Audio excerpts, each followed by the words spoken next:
Wow, what an honor. I've always wondered what this would feel like. So 8 years ago, I got the worst career advice of my life. I had a friend tell me, Scott, don't worry about how much you like the work you're doing right now. It's all about just building your resume.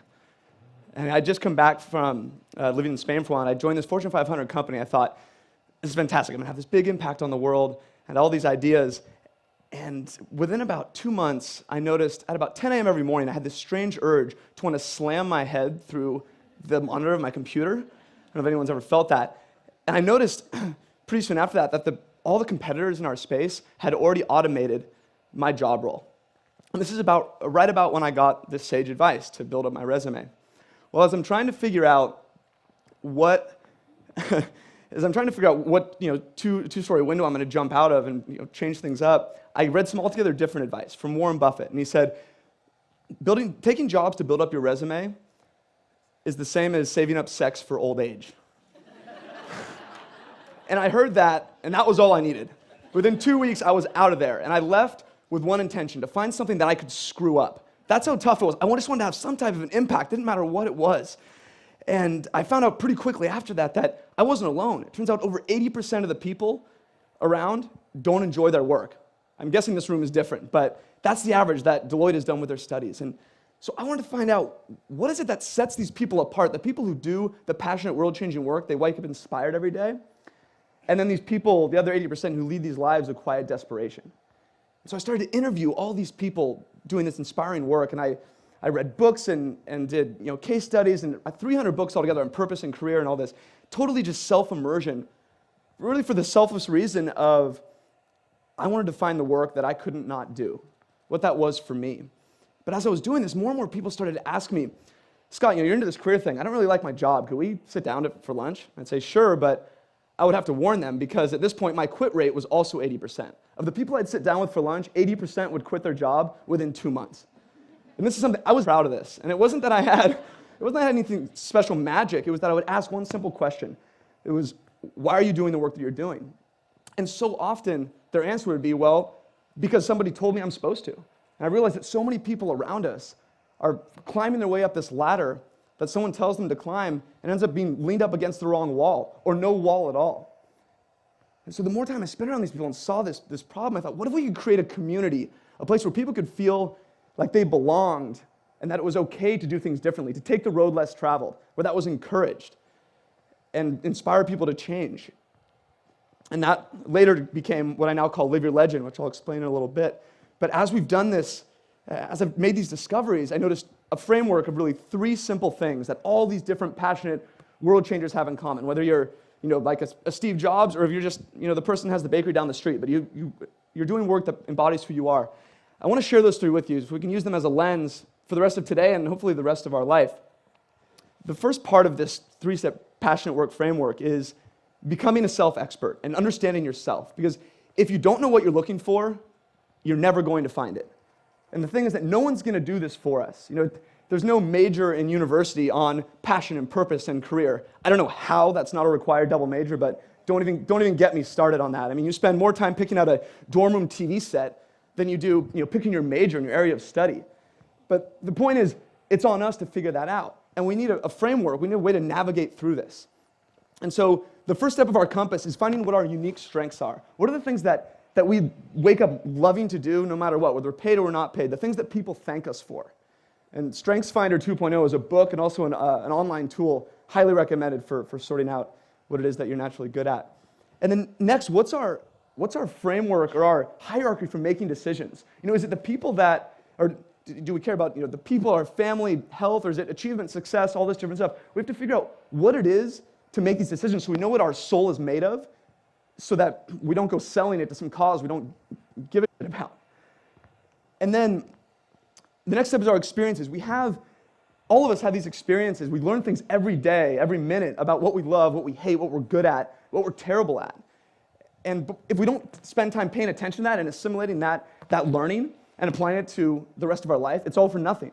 It's like every week, actually every day, every week, every month of every year, I spend some time just reflecting on what went right, what went wrong, and what do I want to repeat? What can I apply more to my life?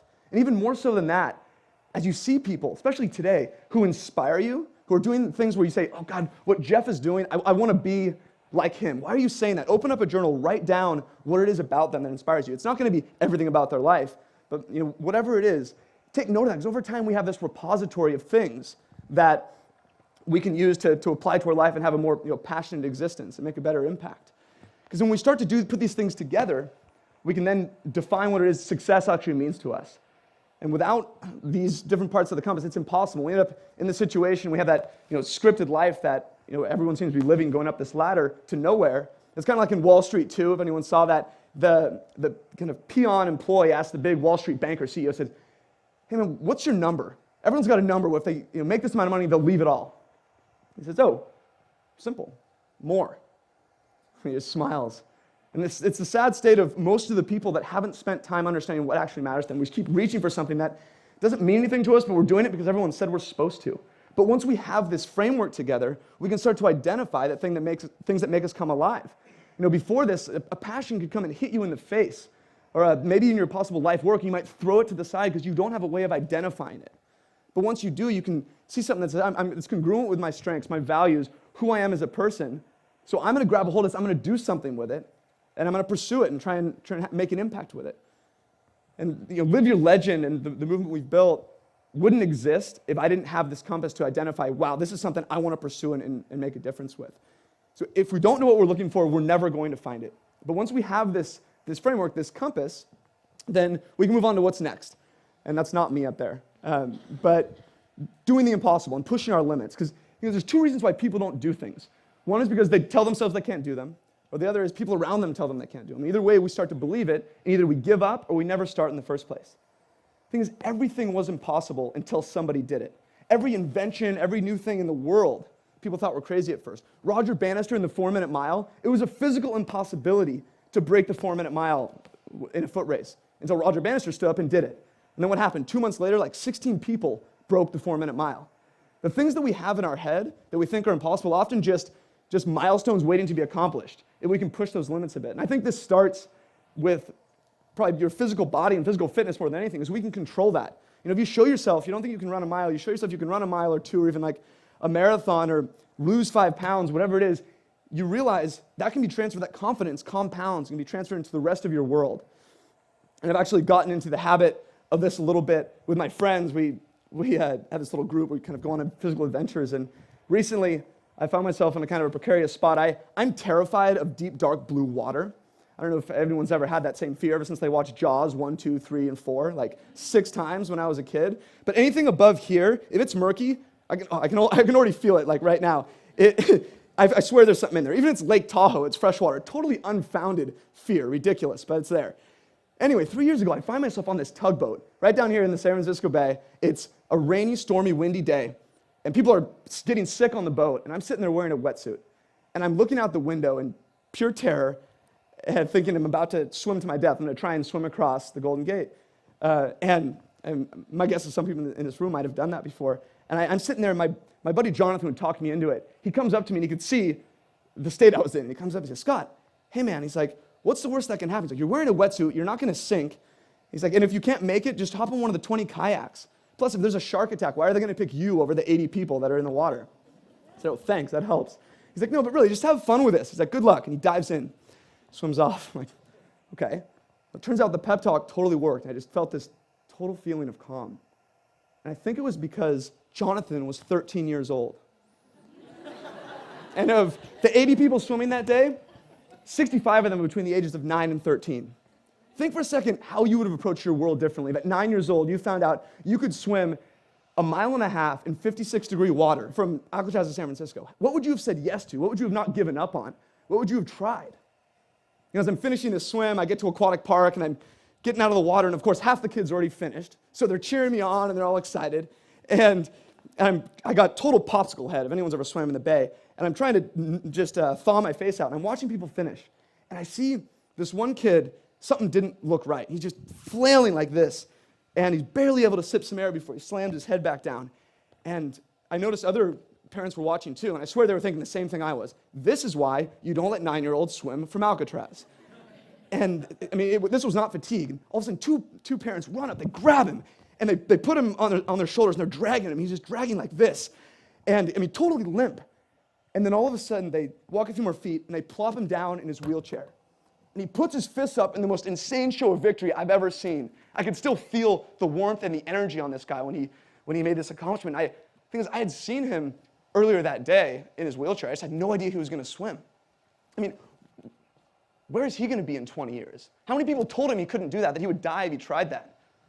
You prove people wrong. You prove yourself wrong, that you can make these little incremental pushes of what you believe is possible for yourself. You don't have to be the fastest marathon in the world, just your own impossibilities to accomplish those. And it starts with little bitty steps.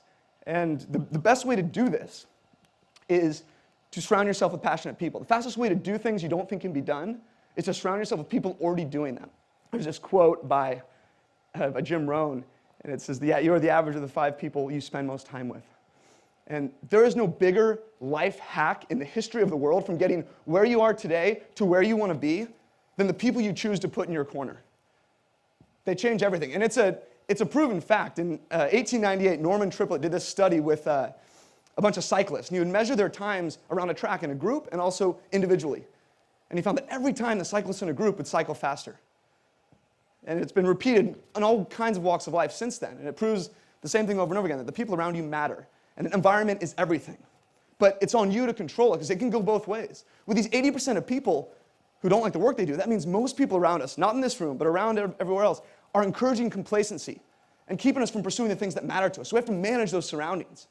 I found myself in this situation, personal example, maybe a year ago, and a couple years ago. Has anyone ever had a hobby or a passion they pour their heart and soul into, unbelievable amount of time, and they so badly want to call it a business, but no one's paying attention and it doesn't make a dime?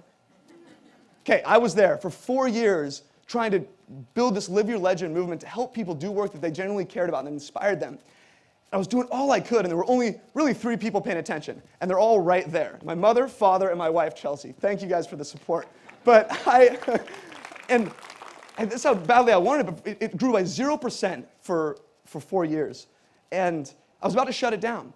And right about then, I moved to San Francisco and started to meet some pretty interesting people that had these crazy lifestyles of adventure, of businesses and websites and blogs that surrounded their passions and helped people in a meaningful way. And one of my friends, now he has a family of 8, and he supports his whole family with a blog that he writes for twice a week. They just got back from a month in Europe, all of them together. This stuff blew my mind. It's like, how does this even exist? And I got unbelievably inspired by seeing this. And instead of shutting it down, I decided, let's take it seriously. I did everything I could to spend my time around, like every waking hour possible, trying to hound these guys with hanging out and having beers and workouts, whatever it was. And after 4 years of zero growth, within 6 months of hanging around these people, the community at Live Your Legend grew by 10 times. In another 12 months, it grew by 160 times. And today, over 30,000 people from 158 countries use our career and connection tools on a monthly basis. And those people have made up that community of passionate folks who inspire that possibility that I dreamed of for Live Your Legend so many years back. The people change everything. And this is why, you asked what was going on. Well, for 4 years, I knew nobody in this space. And I didn't even know it existed, that people could do this stuff and you could have movements like this. And then all of a sudden, I'm over here in San Francisco, and everyone around me is doing it. It became normal. So my thinking went from, how could I possibly do this, to how could I possibly not? And right then, when that happens, that switch goes on in your head, it ripples across your whole world. And without even trying, your standards go from here to here.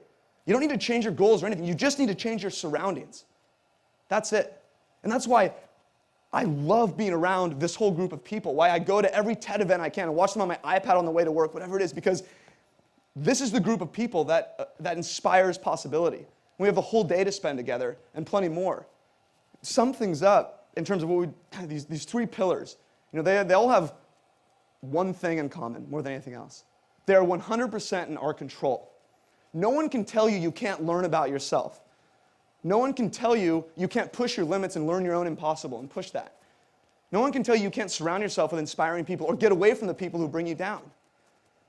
You can't control a recession. You can't control getting fired or getting in a car accident. Most things are totally out of our hands. These 3 things are totally on us. And they can change our whole world if we decide to do something about it. And the thing is, it's starting to happen on a widespread level. I just read in Forbes, the US government reported for the first time in a month where more people had quit their jobs than had been laid off. And I thought this was an anomaly, but then it's happened 3 months straight. In a time where people claim it's kind of a tough environment, people are pretty much giving a middle finger to this scripted life. The things that people say you're supposed to do in exchange for things that matter to them and do the things that inspire them.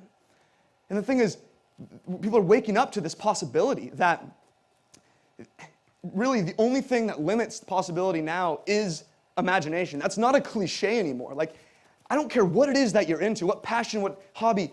If you're into knitting, you can find someone who is killing it knitting, and you can learn from them. It's wild. And that's what this whole day is about, to learn from the folks speaking, and what we profile these people and live your legend every day, because it shows people, when ordinary people are doing the extraordinary, and when you can be around that, it becomes normal. And this isn't about being, Gandhi or Steve Jobs doing something crazy. It's just about doing something that matters to you and makes an impact that only you can make. Speaking of Gandhi, he was a recovering lawyer, as I've heard the term, and he was called to a greater cause, something that mattered to him he could not do. And he has this quote that I absolutely live by. First they ignore you, then they laugh at you, then they fight you, and then you win. Everything was impossible until somebody did it. You can either hang around the people who tell you it can't be done until you're stupid for trying, or surround yourself with the people who inspire possibility, the people who are in this room. Because I see it as our responsibility to show the world that what's seen as impossible can become that new normal. And that's already starting to happen. For us to do the things that inspire us, so we can inspire other people to do the things that inspire them. But we can't find that unless we know what we're looking for. We have to do our work on ourselves, be intentional about that, and make those discoveries. Because I imagine a world where 80% of people love the work they do. I mean, what would that look like? What would the innovation be like? How would you treat the people around you? Things would start to change. And as we finish up, I have just one question to ask you guys, and I think it's the only question that matters. And it's, what is the work you can't not do? Discover that. Live it. Not just for you, but for everybody around you. Because that is what starts to change the world. What is the work you can't not do? Thank you, guys.